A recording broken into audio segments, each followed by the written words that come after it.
ویسے میں نے یہ سوال پوچھنا تھا کہ کیا حضور صلی اللہ علیہ وسلم کو غیب کا علم تھا کہ نہیں؟ سب کو پتا ہے کہ آپ کو علم غیب تھا بھی اور نہیں بھی. نہ وہ اللہ کی طرح تھے کہ ہر شے جانتے تھے، نہ سرے سے خالی تھے کہ اللہ انہیں کچھ بتاتا ہی نہیں تھا.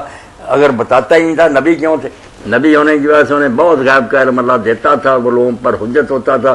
مگر یہ بھی پوری امت مانتی ہے، کوئی نہیں سوائے شرارتی اور ضدی لوگوں کے، کہ اللہ جب بتاتا اس وقت خبر ہوتی ہے ورنہ نہیں ہوتی. قرآن حدیث پڑھ لے، جب اللہ نے بتایا دور کی خبریں نہیں بتایا تو قریب کا پتہ نہیں چلا. بات سادہ سی ہے، الجھا دیا. کوئی علم غیب کی آتے لیے ڈرتے ہیں، کچھ نفی کے لیے ڈرتے ہیں.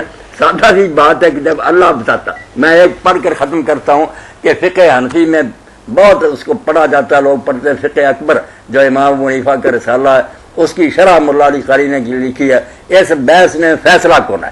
اس میں مولانا مفتی احمد یار نے لفظ ایک گم کر دیا، ان کے خلاف تھا. بات کیا؟ علم ان الانبیاء علیہم السلام لم یعلم الغیبات من الاشیاء الا ما علمهم اللہ تعالی. سن لو کہ نبی غیب نہیں جانتے سوائے اس کے جو اللہ تعالیٰ کبھی کبھی بتاتا. احیانا کھا گئے جال حق میں، احیانا کبھی کبھی جب اللہ کی طرف سے وہی آتی.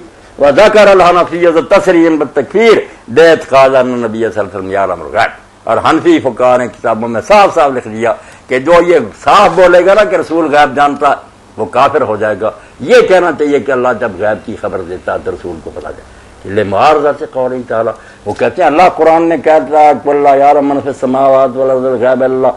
کہہ دو کہ آسمانوں اور زمین والوں میں سے کوئی غیب نہیں جانتا سوائے اللہ کے. تم اس سے ٹکر لے رہے. تو یہ بات کہنی چاہیے کہ اللہ کے سوا کوئی غیب نہیں جانتا.